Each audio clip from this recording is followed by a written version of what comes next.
Welcome into the PFF State of the Franchise. It is your Buffalo Bills edition. Sam, it's going to be all about QBs with the Buffalo Bills. They made a move to go up in the draft. They already have 2 first-rounders, but they also had to give up Cordy Glenn, a pretty steady left tackle, to do so.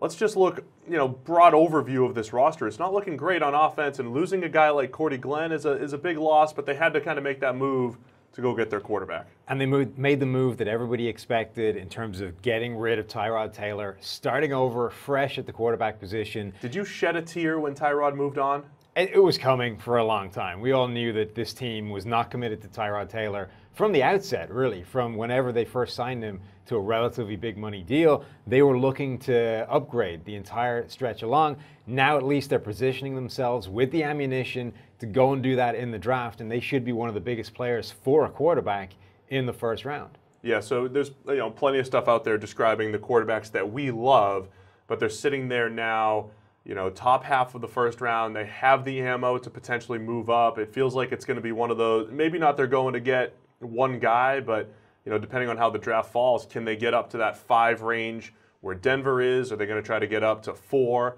where Cleveland is to get ahead of Denver?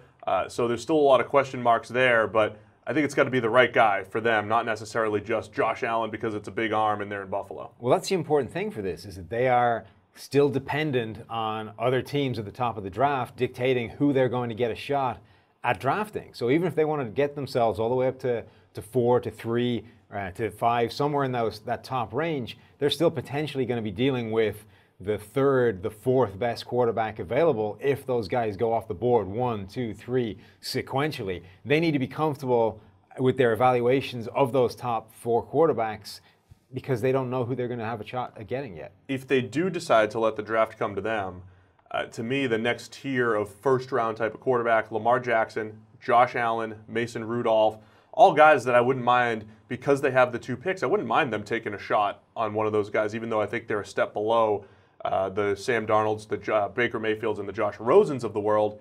So I think they're in good position to at least take a stab at the quarterback position, and then we know they have to do that because Tyrod's out, A.J. McCarron's in, Nathan Peterman's on the roster, maybe the worst right now on paper quarterback situation in the NFL.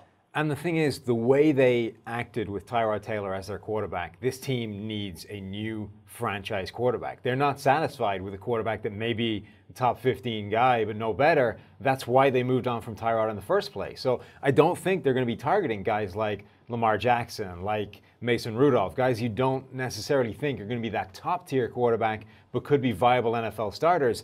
This team is shooting for that top-tier quarterback. That's what they've been doing the entire time through the Tyrod Taylor saga. They are going after a guy they think can be a franchise-defining quarterback.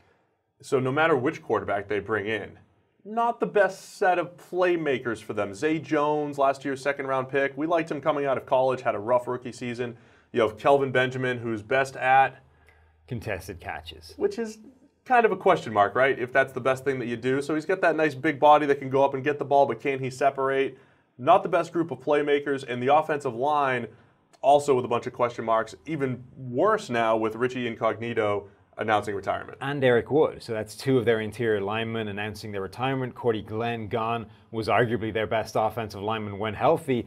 This offensive line suddenly looks like one of the worst units in the league on paper. They need a dramatic upgrade in talent on that group.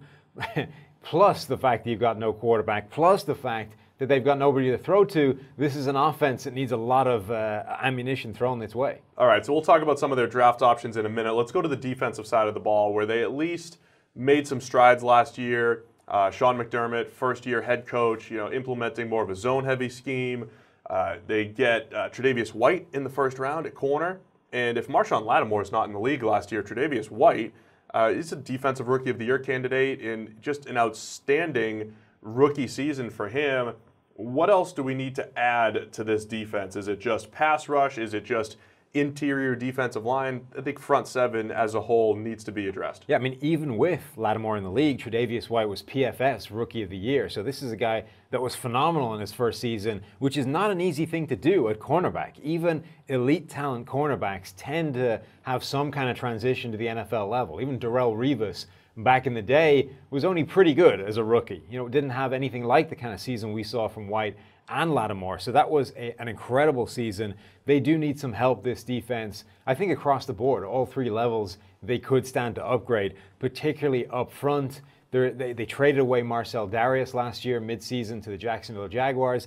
Never really plugged that hole on the defensive line. Cedric Thornton was the poor guy tasked with moonlighting at nose tackle and trying to get that done. Just couldn't hold up there.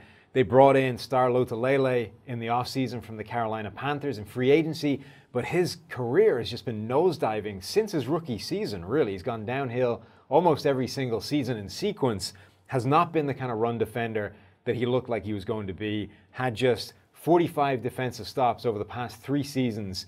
Akeem Hicks and Damon Harrison last season alone had 44. So this is a guy that has not made the kind of impact they're expecting him to have if he's going to be the guy to plug that interior.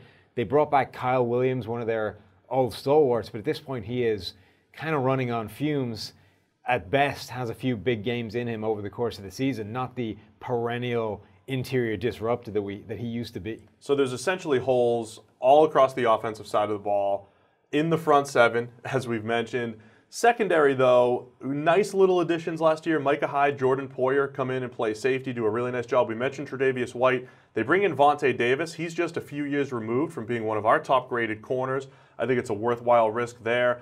Still could add some youth and some upside, I guess, in the secondary to pair with White. But are they just going to have to focus all of their resources on offensive playmakers, O-line, and front seven guys in the draft? I think they need to. I mean, this is a team that was not expected to be contending for anything last year. I think they dramatically overachieved in 2017, and there's a danger that in 2018 we may see that come back down to earth. You know, a team that suddenly has designs on being better than they were, they think they're further ahead in this process. This is when they need to be firing talent onto this roster because it's not in the best shape. They need offensive help, they need some front seven help, and they need to maintain the good players that were playing at high level last year. All right, so let's take a look draft-wise, assuming they're either going to get a quarterback with their first-round pick or potentially package both to go move up. But if they're still sitting there in the early 20s, which way are you going? And how does this draft look like it's shaping up if you're the Bills? Because I've got some opinions.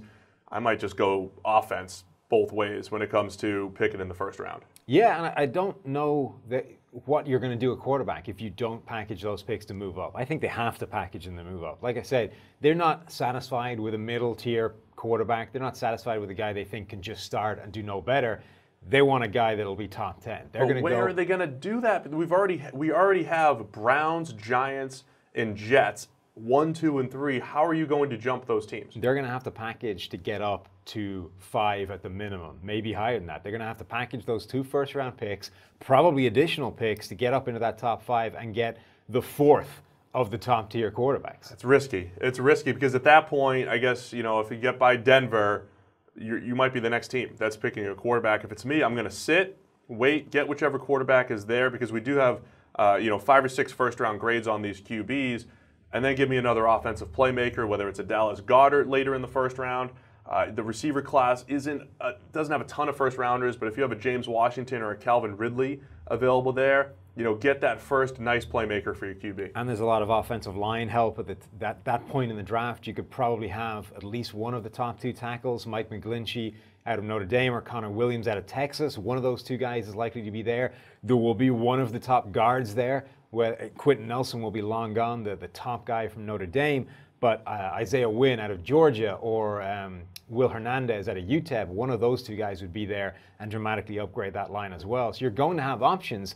I just don't know that any of it matters if you can't secure the quarterback. All right, so it's going to be interesting. We'll see what the Bills end up doing. I also, we keep saying Harold Landry for a lot of different teams, but if he falls and if he's in that right spot, would love to see him on the edge. I know they got Shaq Lawson a couple years ago, already have Jerry Hughes, but they do need to be able to get after the quarterback a little bit better than they have in the past. That is your Buffalo Bills State of the Franchise. It has been powered by PFF Elite.